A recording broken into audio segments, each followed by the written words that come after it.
The term continuation bet, often shortened to C-bet, describes where the last preflop raiser continues their preflop aggression by also betting the flop.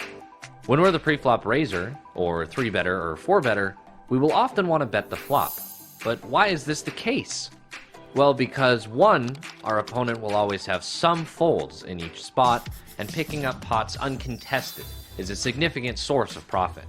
2, as the preflop raiser, many of our hands will be fairly strong, so we want to increase the size of the pot.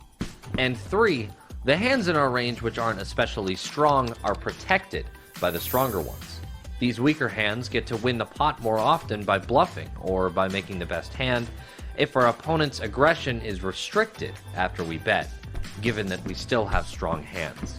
The preflop raiser will quite often maintain the betting lead and pressure throughout the hand.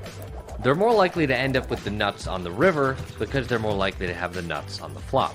This is because their preflop range contains all the strongest hands, while the preflop caller's range will not.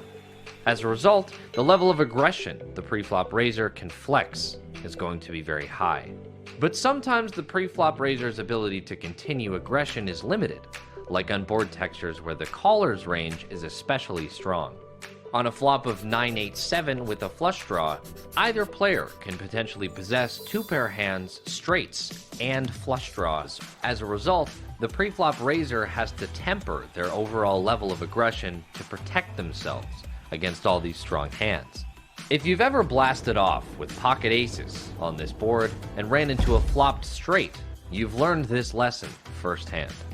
Some flops make it harder for the preflop raiser to possess the nuts at all. For example, a low connected flop in a 3-bet pot. The 3-better likely doesn't possess many hands which make sets or straights on this board, but the caller does. As a result, the 3-better has to be extremely cautious with the hands they choose to bet. We call this phenomenon nut advantage. Let's use it in a sentence. Whichever player is more likely to have the best possible hand in a given spot has the nut advantage. If the flop comes down and you have nut advantage, then you have the opportunity to be aggressive. Your decisions, however, do not stop there. In the next lesson, we will discuss sizing.